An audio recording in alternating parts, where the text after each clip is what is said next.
so many people struggling with addiction are fighting two battles: the illness itself and the stigma built on myths. Today, let's break those myths and replace them with truth.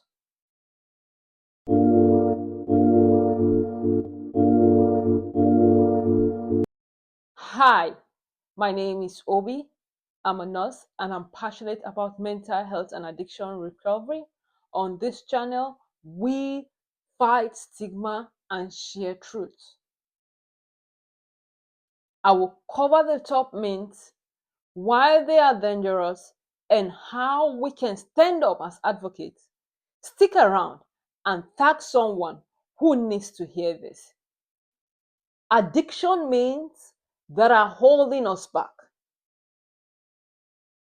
Number one addiction means that is holding us back is addiction is a choice. Is addiction really a choice? The truth is, addiction is a chronic brain disease that affects decision making and impulse control. Now, because a patient is already addicted to a particular substance or alcohol, whatever it may be, the brain tends to crave more for that particular substance. Now, what does the patient do in this situation? Most times, the patient goes back again. I'll give you an example. I have once had this patient who wanted to quit addiction to alcohol. He was severely addicted to alcohol. Most times he tries to quit and then he goes back taking it again. He tries to quit, he goes back taking it again. And then he came to me and he asked, why am I always going back to taking this alcohol? And I told him, I said, because your brain has been programmed. Because of the alcohol you were taking before, your brain has now been programmed to take more. And whenever this patient is not taking this alcohol, he tends to fall ill. And because he wants to survive, he tends to go back to take it again. The number two myth we will be talking about is people with addiction just need more willpower. Do people with addiction really need just willpower?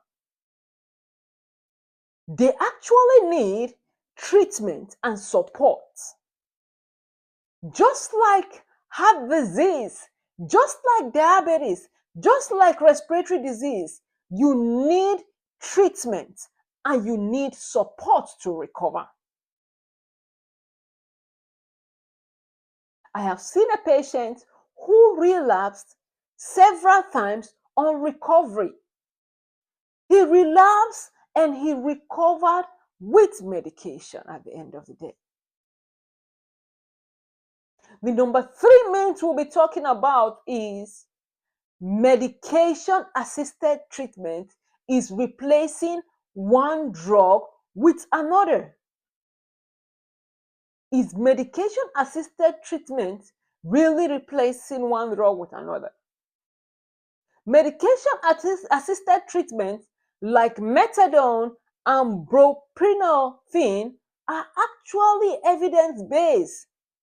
They actually reduce relapse and they save lives.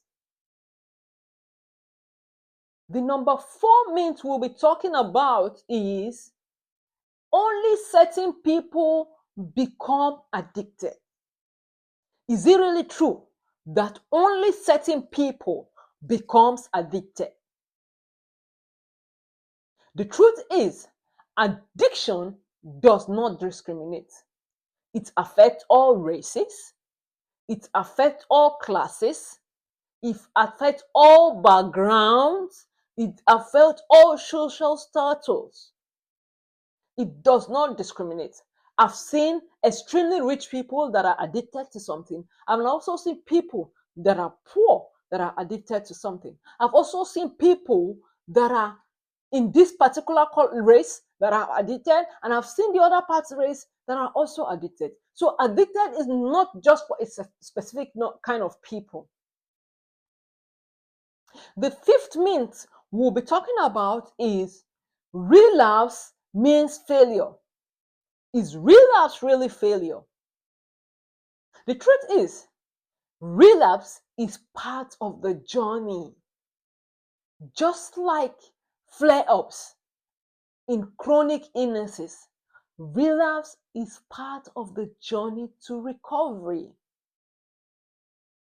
I've seen several patients who relapse several times when they are in recovery.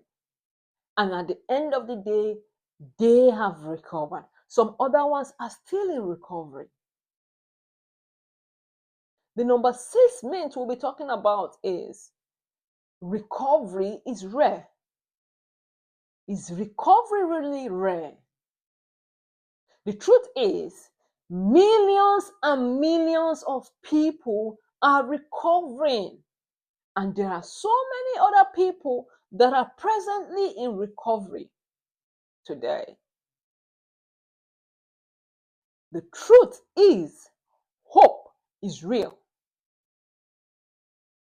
As a nurse, I have seen patients being judged.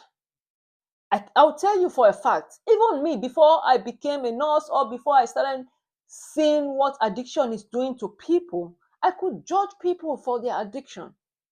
Yes, it's a common thing. People judge people. But what are we supposed to be doing? We are supposed to help them. We are supposed to advocate for them. The truth is, advocacy starts with education. When we challenge myths, we open doors for healing. Advocacy can be as simple as correcting a false statement. This statement could be at your working place, it could be at your home, it could be in the community. Sharing this video or supporting someone silently struggling with addiction is part of advocacy. Please, tag someone who needs to hear this today. Drop a comment in the comment section if you believe recovery is possible. There are resources in the description if you need it. Today, we can replace stigma with compassion and myth with truth. Don't forget to like, share, and subscribe because this message needs to be spread. Thank you so much. I'll see you in my next one. Thank you.